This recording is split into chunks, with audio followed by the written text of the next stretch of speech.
سیلاب نے جہاں گانچھے کے گاوں تھمونگوس کا نقشہ ہی تبدیل کر کے رکھ دیا، وہیں زرعی اور آبپاشی کا نظام بھی تباہ ہو گیا۔ اس حوالے سے علاقہ مکینوں نے حکومت سے کیا مطالبہ کیا، ابھی جانتے ہیں تھمونگوس سے ہمارے نمائندے خان شمالی کی اس رپورٹ میں۔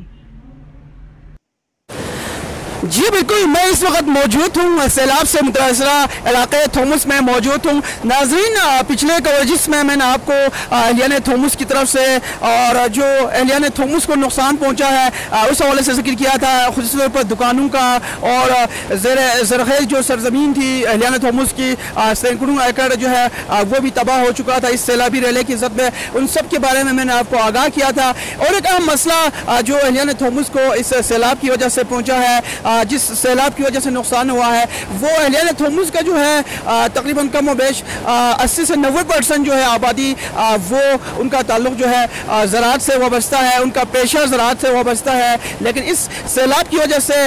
زرعی سسٹم جو ہے، ایریگیشن سسٹم اہلیان تھمونگوس کا بالکل برباد ہو چکا ہے۔ میرے ساتھ اس وقت موجود ہیں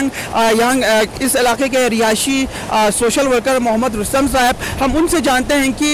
اس سیلاب کی وجہ سے اہلیان تھمونگوس کا جو ایریگیشن سسٹم ہے اور زراعت کا جو شعبہ ہے وہ کس حد تک متاثر ہوا ہے؟ جی، ایریگیشن سسٹم یہاں بالکل مکمل طور پر تباہ ہو چکا ہے۔ ہمارے یہاں پہ تقریباً 6-7 واٹر چینل ہیں اوپر، تو بڑی آبادی وہاں پہ ہے، صرف ہی برباد ہو چکے ہیں۔ تو اگر یہی صورتحال رہا تو چند دنوں کے بعد سارے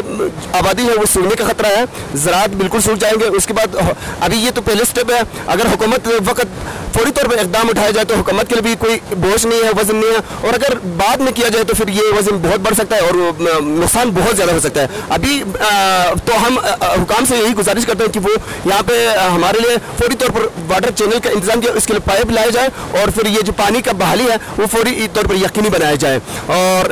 آپ کی میڈیا کی وساطت سے ہم یہ بھی کہنا چاہیں گے کہ یہاں پہ ہمارے سامنے جو چھوار گاؤں ہے ان کے نوجوان اور دوسرے سکسا اور دیگر موضوعات کے نوجوان ہیں، انہوں نے ہماری اس مشکل گھڑی میں بھرپور مدد کی ہے اور ہماری حوصلہ افزائی کی ہے، دن رات انہوں نے ایک کر کے ہماری خدمت کی ہے، تو ہم سب کا بھی شکریہ ادا کرنا چاہیں گے۔ اور حکام بالا سے بھی یہی گزارش کریں گے کہ آپ جتنا ممکن ہو سکے اپنی جتنی استعداد ہے اپنی صلاحیت بروکار لاتے ہوئے فوری طور پر ہمارے واٹر چینلز کو تعمیر کیا جائے، اور جو ڈیمیج ہوئے ہیں وہ سارے خراب ہو چکے ہیں ان کو آسر میں تعمیر کر کے فوری طور پر پانی کا بحالی کا عمل جو ہے عمل میں لایا جائے۔ اور وزیر اعلیٰ گلگت بلتستان سے ہم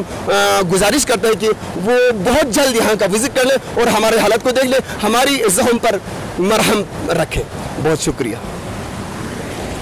کہ ناظرین، یہ جو علاقہ مکین جو کہ اس سیلابی ریلے کی وجہ سے یہاں کے جو ایریگیشن سسٹم ہے وہ تباہ و برباد ہو کر رہ گیا ہے، اور کئی واٹر چینلز کو بھی نقصان پہنچا ہے۔ اس کے علاوہ پائپ لائن بھی جو ہے 2-3 پائپ لائنز کو بھی بالکل نقصان پہنچا ہے، اور ان کا بھی کوئی نام و نشان یہاں پر موجود نہیں ہے۔ تو اہل علاقہ نے حکام بالے سے خصوصی طور پر وزیر اعلیٰ گلگت بلتستان خالد خورشید سے یہ مطالبہ کیا ہے کہ ایریگیشن سسٹم کو فوری طور پر بحال کرنے کے لیے وہ یہاں پر عملی اقدامات کریں۔ جی